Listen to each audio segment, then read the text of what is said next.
কয়েকটি দল মিলে বলছে বিএনপি নাকি সংস্কার মানে না, বিএনপি সংস্কার চায় না। অথচ বিএনপি সবচেয়ে প্রথমে শহীদ জিয়া তা 19 দফা কর্মসূচির মাধ্যমে বিভিন্ন সেক্টরে কিভাবে কাজ করে এগিয়ে যেতে পারে দেশ, সে সংস্কার দিয়েছে। তারপর দেশনেত্রী বেগম খালেদা জিয়া ভিশন 20-30 তার মাধ্যমে তিনি সংস্কার দিয়েছেন। কারণ তিনি দেখেছেন বাংলাদেশের জনগণ নিপীড়িত, নির্যাতিত, তারা দিন আনে দিন খায়, তাদেরকে দিয়ে কীভাবে তাদের অধিকার এবং তাদের মর্যাদা সেটা পরিষ্কার দিয়েছেন।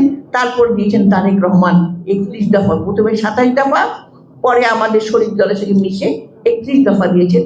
যে দফার মধ্যে আমাদের যুবক সমাজের কর্মসংস্থান থেকে শুরু করে বিভিন্ন পর্যায়ের, কৃষক থেকে শুরু করে বিভিন্ন পর্যায়ে, এমন নির্ধারণের পর্যায়ে কোনটা কি হবে, এই সমস্ত সংস্কার নিয়ে তিনি করেছেন। আজকে সেই সংস্কারকে বাদ দিয়ে আজকে নতুন নতুন রাজনৈতিক দল নতুনভাবে কথা বলছেন যাতে করে নির্বাচন না হয়। আমাদের দরকার নির্বাচিত সরকার, জবাবদিহিমূলক সরকারকে অবশ্যই আসতে হবে, নির্বাচন হতে হবে। কারণ তা নাহলে এদেশের মানুষ আর কোনো অধিকার ফিরে পাবে না। কাজেই আজকে মনে রাখতে হবে, ধানের শীষ, আমি জানি ধানের শীষ আপনাদের ভালোবাসা, আমাদের সবার ভালোবাসা।